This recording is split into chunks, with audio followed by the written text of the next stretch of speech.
Cockroach પાર્ટીની ભવ્ય સફળતા પછી હવે દેશમાં શરૂ થઈ છે રિઝર્વેશન હટાવો પાર્ટી.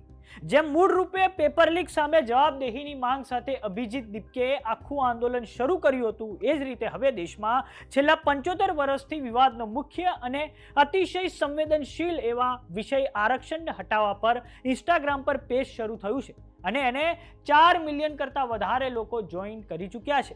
આનો ઉદ્દેશ કોઈ મંત્રીને હટાવવાનો નહીં, પણ આરક્ષણ પર સરકાર પુનઃ વિચાર કરે એ છે.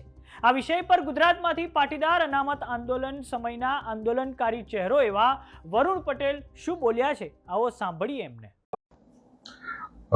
નમસ્કાર મિત્રો, ખૂબ મહત્વના વિષય ઉપર આજે ચર્ચા માટે તમારી સમક્ષ આવી રહ્યો. તમે જોયું હશે કે દેશવ્યાપી એક કોકરોચ જનતા પાર્ટીનું આંદોલન શરૂ થયું. ગુજરાતના નહીં પણ દેશના તરુણોએ, યુવાનોએ, વિદ્યાર્થીઓએ બહુ જ મુદ્દા સાથેની માંગણી સાથે, જેન્યુઅન માંગણી સાથે શરૂ કરેલું આંદોલન. દરેક આંદોલનમાં જેમ શરૂઆત હોય તો એવી જ રીતે એ આંદોલનને પણ કચડી નાખવાના અઢળક પ્રયત્નો થયા, પણ જેનજી સામે અંતે સરકાર ટક્કર ના લઈ શકી અને એની માંગણી સરકારે પૂરી કરવી પડી. પણ આ આંદોલન પછી દેશની જેનજી અને જે અમારી જનરેશન કહેવાય, દેશની મિલેનિયર જનરેશન, જેનજી પહેલાની જનરેશન, બંને જનરેશનમાં ક્યાંક ને ક્યાંક ઉર્જાનો સંચાર થયો અને દેશના યુવાન પોતાની માંગણી સરકાર સમક્ષ મક્કમતાથી, નિર્ભય રીતે રજૂ કરવાની શરૂ કરી. એનું જ એક બીજું ઉદાહરણ તમે મારા માથા ઉપર સ્ટીકર જોતા હશો. ફેસબુકમાં આવું બધું મને બહુ આવડતું નથી, પણ આજે શીખ્યો છું, ટ્રાય કર્યું. રિઝર્વેશન હટાવો આંદોલન, એની સ્પીડ, સોશિયલ મીડિયામાં એની સ્પીડ કોકરોચ કરતા ડબલ છે, કોકરોચ જનતા પાર્ટી કરતા ડબલ. 24 કલાકમાં આ પ્લેટફોર્મ ઉપર, ઇન્સ્ટાગ્રામના પ્લેટફોર્મ ઉપર રિઝર્વેશન હટાવો આંદોલન, રિઝર્વેશન હટાવો મુવમેન્ટના હેડિંગ સાથે અઢળક પેજ ચાલુ થઈ ગયા. અને એમાંનું એક પેજ છે રિઝર્વેશન હટાવો આંદોલન, જેમાં કાલના દિવસમાં 4 મિલિયન ફોલોવર વધ્યા. વિશ્વની કોઈ પણ રાજનીતિક પાર્ટી કરતા વધારે, વિશ્વના કોઈ પણ રાજનીતિક વ્યક્તિ, સેલિબ્રિટી કરતા પણ વધારે પ્રમાણમાં આમાં ફોલોવરનો આગની જેમ વધારો થઈ ગયો. આ મુવમેન્ટ કેટલી સાચી છે, કેટલી સફળ છે, કેટલી સફળ થશે, સરકાર, સમાજ, યુવાનો આને કઈ રીતે કન્સિડર કરશે એ તો આવનારો સમય કહેશે. પણ આ વિષયમાં હું એટલે આવ્યો છું કે આ આપણા રિલેટેડ આ વિષય છે. અમારા બધાનો પણ રાજનીતિમાં જન્મ અનામતના વિષયને લઈને થયો હતો, સમાજ જીવનમાં જન્મ અનામતના વિષયને લઈને થયો. આવનારા દિવસોમાં ગુજરાતના બિન અનામત વર્ગના યુવાનો, બિન અનામત વર્ગના આગેવાનો બધાને સાથે લઈ એક મંત્રણાનું આયોજન કરી રહ્યા છે. કારણ કે હવે આ દેશની ડિમાન્ડ છે, રાજ્યની ડિમાન્ડ છે. રિઝર્વેશન હટાવો આંદોલન ગુજરાતનું એક પેજ બની ગયું છે અને એ 24 કલાકમાં ખાસું એવું વાયરલ થઈ ગયું. અને રિઝર્વેશન હટાવો આંદોલન આ તો એક 4.1 મિલિયન વ્યૂ સાથેનું મેં એક પેજનું ઉદાહરણ આપ્યું. લાખો ફોલોવરો ધરાવતા આ સેમ નામના અઢળક પેજ દેશના અલગ અલગ ખૂણેથી ચાલુ થયા અને સરકાર સામે બહુ મક્કમતાપૂર્વક સોશિયલ મીડિયાના માધ્યમથી રજૂઆત પહોંચાડવાનો એક પ્રયત્ન થઈ ગયો. આ રજૂઆતને ગ્રાઉન્ડ ઉપર લાવવાનો પ્રયત્ન કરીશું, ચિંતા કરીશું, ચિંતન કરીશું. ગુજરાતની મીટિંગ થયા પછી દેશના અનામતને રિલેટેડ અલગ અલગ અનામતની ચળવળો ચલાવતા, અનામતના સુધારાની ચળવળો ચલાવતા, અનામત હટાવવાની ચળવળો ચલાવતા આગેવાનો, યુવાનો સાથે દિલ્હીમાં બેઠક કરીશું દેશવ્યાપી, અને આ બધું સફળ થાય અને તમામ ચર્ચા વિચારણા કરી અને પછી આગળની રણનીતિ બધા સાથે મળીને નક્કી કરીશું. મેં સાથે સાથે એક પોલ પણ ક્રિએટ કર્યો છે. હું એવું ઈચ્છું છું કે પોલમાં પણ તમે વોટ કરો કે શું આ મુવમેન્ટ થવી જોઈએ કે ના થવી જોઈએ, આ મુદ્દો સાચો છે કે ખોટો છે, અને દેશના સામાજિક સંગઠનોએ, રાજકીય સંગઠનોએ આમાં શું સ્ટેન્ડ લેવું જોઈએ. ખૂબ જ ગંભીર વિષય છે, દરેકને લાગુ પડતો વિષય છે. અમે ટૂંક સમય પહેલા અમે ચૂંટણીમાં કીધું હતું કે આ મુવમેન્ટ કેમ સક્સેસ છે એનું હું તમને કારણ કહું. ચૂંટણીમાં મેં કીધું હતું કે ઓપનની સીટો સ્થાનિક સ્વરાજની ચૂંટણીમાં ઓપનને આપો. મેં ગુજરાતના ભારતીય જનતા પાર્ટીના અમારા પ્રમુખ જગદીશભાઈને પત્ર પણ લખ્યો હતો કે જે બિન અનામતની સીટો છે બિન અનામતને આપો. એ પત્ર લખવા છતાંય તમને લેટેસ્ટ ઉદાહરણ આપું છું કે સ્થાનિક સ્વરાજની ચૂંટણીમાં તમે 10% અનામત લાગુ કરો, એ પણ અમારી માંગણી છે, આપણી માંગણી છે. એ પત્ર લખવા છતાં પણ ગુજરાતમાં જે ચૂંટાયેલા સ્થાનિક સ્વરાજની ચૂંટણીમાં ચૂંટાયેલા પ્રતિનિધિની સંખ્યા તમે ગણો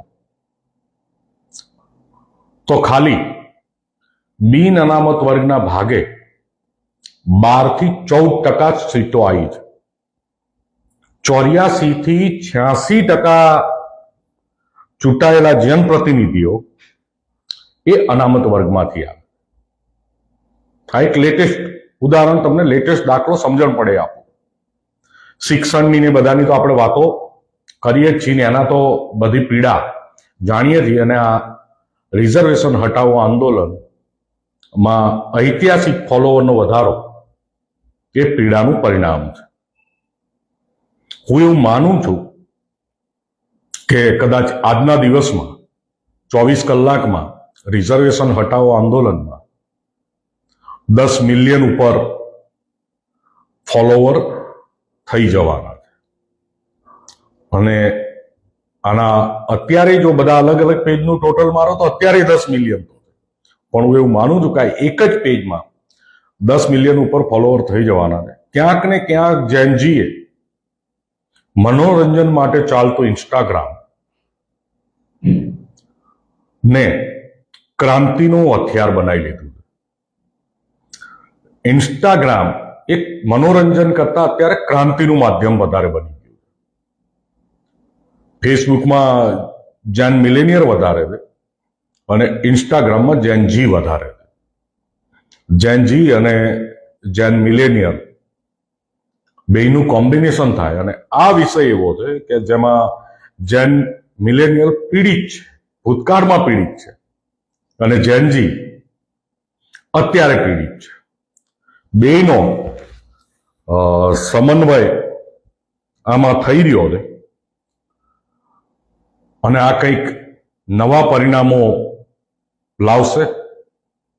દેશમાં કોકરોચની ક્રાંતિ કરતા આ મોટી ક્રાંતિ હશે.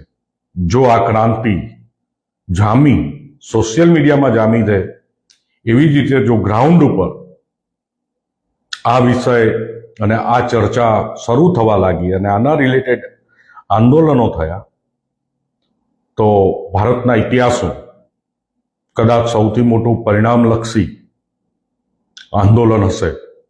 ખૂબ ગંભીર પ્રશ્ન છે, અને ખાસ તો આ પેજ અને એફબી અને ઇન્સ્ટામાં ચાલતી આ મુવમેન્ટ ઉપર બધા નજર રાખો. મેં તો આવા પેજ બધા ફોલો કર્યા છે. તમે વિચારી લો તમારે ફોલો કરવા કે નહીં કરવા. તમારે રિઝર્વેશન હટાવી દે, રિઝર્વેશનમાં સુધારો કરાવવો દે, ઈડબ્લ્યુએસ સ્થાનિક સ્વરાજની ચૂંટણીમાં લાગુ કરવી દે, તમારું જનપ્રતિનિધિત્વ જળવાય એના માટે ખૂબ ગંભીરતાથી પ્રયત્નો કરવા છે એ તમે વિચારી લો. મેં તો એક પબ્લિકથી કનેક્ટ છું, આ વિષયથી કનેક્ટ છું, અને છેલ્લા 48 કલાકથી આખા દેશની હું આ સોશિયલ મીડિયાની મૂવમેન્ટનો અભ્યાસ કરતો હતો. પણ હવે નાઉ ઇટ્સ ફાયર. અને કાલના દિવસમાં કોકરોચ જનતા પાર્ટીના પણ સોશિયલ મીડિયાના રેકોર્ડ આ મૂવમેન્ટ તોડી નાખશે. એક સનાતન સત્ય છે. આવનારા દિવસોમાં ગુજરાતમાં શું થાય ને, ફરીથી દિલ્હીના જંતર મંતરમાં શું થાય, રાજસ્થાન કે ઉત્તર પ્રદેશ કે બિહારમાં શું થાય છે, એ જેવું રહ્યું.